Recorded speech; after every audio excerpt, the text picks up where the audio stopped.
जम्मू कश्मीर के पहलगाम में बड़ा काराना आतंकी हमला हुआ, लेकिन इस बीच में एक बड़ा सवाल खड़ा होता है कि आखिरकार कहां है वो कथित देशभक्त और वो कथित पत्रकार जो कि वैसे तो देश में हर एक मुद्दे पर फटाफट वीडियो बना देते हैं, रील्स बना देते हैं और ट्वीट कर डालते हैं। लेकिन पहलगाम में जो आतंकी हमला वहां के टूरिस्ट पर हुआ है, आज एक भी ट्वीट उनके द्वारा किया नहीं गया।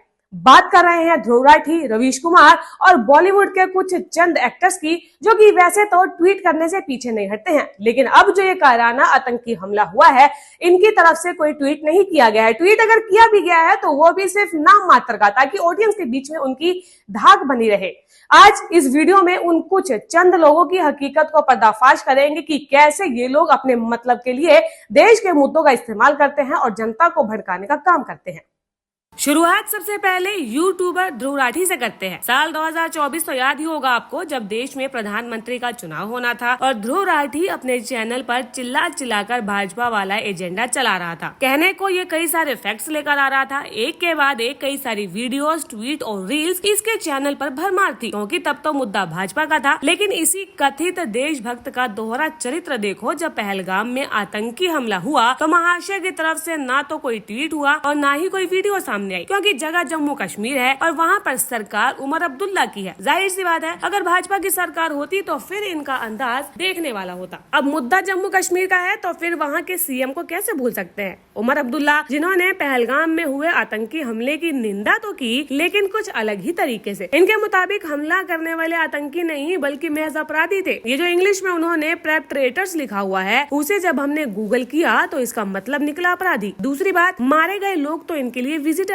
थे। कहने को तो ये लिख सकते थे कि अपने देश के लोगों को, लेकिन इन्होंने विजिटर्स लिखकर ट्वीट किया और अपना काम चला लिया। इनसे सही तो ओवैसी रहे, जिन्होंने मुस्लिम नेता होते हुए भी ये कबूल किया कि पहलगाम में आतंकी हमला हुआ और वो कायराना था। आइए आपको उनका बयान सुनवाते हैं। लोग जानते हैं कि कल पहलगाम में व मेडोज में दहशतगर्दों ने, टेररिस्ट ने उस माउंटेनियस एरिया में वहाँ पर इनडिस्क्रिमिनेट तरीके से और मजहब पूछकर उन्होंने मासूम लोगों को वहाँ पर उनका कत्ल किया है। हम इसकी सख्त से सख्त अल्फाज में इसकी मजम्मत करते हैं, कंडेम करते हैं और हम उम्मीद करते हैं कि हुकूमत इन दहशतगर्दों को एक सबक सिखाएगी और साथ ही साथ हम जो लोग वहाँ पर जिनको कत्ल किया गया, इन टेररिस्ट ने इनको मारा है, हम उन तमाम फैमिलीज के साथ खड़े हैं और हम जो ज़ख्मी हैं हम दुआ करते हैं कि वो जल्द से जल्द सेहतियाब हो।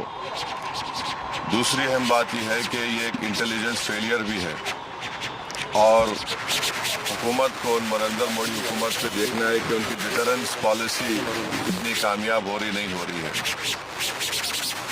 चौथी बात यह है कि उरी हुआ, पुलवामा हुआ, ये उरी और पुलवामा से ज़्यादा कंडेमनेबल इंसिडेंट है ये, क्योंकि जो सिविलियन लोग हैं वहाँ पर जाकर ये टेररिस्ट जो हमारे पड़ोसी मुल्क से ज़रूर आए हैं और वहाँ से आकर यहाँ पर हमारी सरजमीन पर मासूम लोगों को उनकी जान लेते हैं और बड़ा दर्दनाक वाक़या है ये, बल्कि ये मैसेकर है और हम नरेंद्र मोदी हुकूमत से इस बात का डिमांड करते हैं कि वो अकाउंटेबिलिटी किसकी है फिक्स करें, डिटरेंस पॉलिसी को अपने देखें और उरी और पुलवामा से बड़ा इंसिडेंट है और उम्मीद करते हैं कि हुकूमत इन तमाम जालिमों को सबक सिखाएगी और इनको जो लोग मरे हैं उनसे इंसाफ होगा और MIM पार्टी उन तमाम ख़ानदान और परिवार के साथ खड़ी हुई है जिनकी जानें गई हैं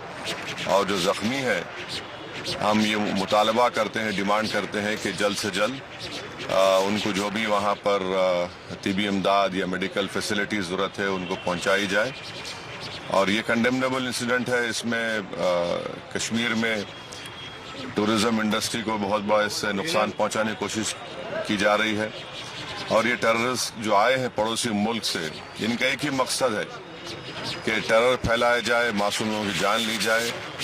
और ये इनका एक तरीके से वहाँ से आना यहाँ पर हमारी सरजमीन पर और आकर इस इलाके को चूज करना, क्योंकि आप टेरेन आप देखेंगे पहलगाम में वो मेडोज जो है वहाँ पर घोड़े के ऊपर जाना पड़ता है आपको, इसका रोड भी नहीं है।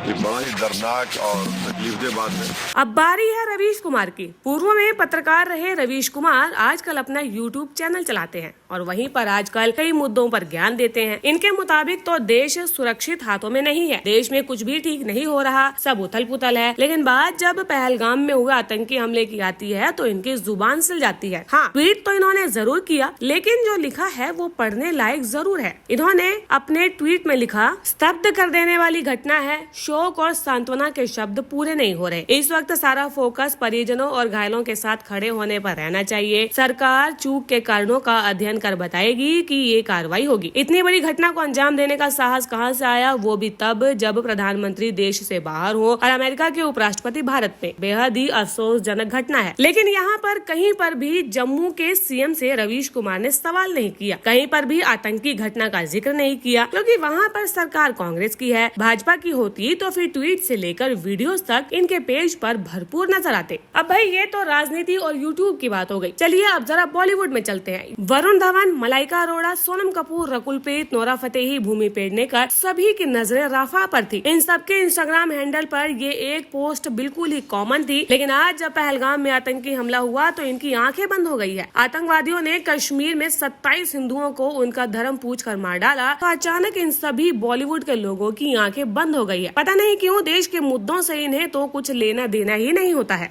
ऐसे लोगों को लेकर आपकी सोच क्या है, हमें कमेंट कर जरूर बताएं। और ऐसे ही कुछ अन्य खबरों के बारे में जानने के लिए नॉर्थ वेस्ट न्यूज को लाइक, शेयर और सब्सक्राइब करना बिल्कुल भी ना भूलें।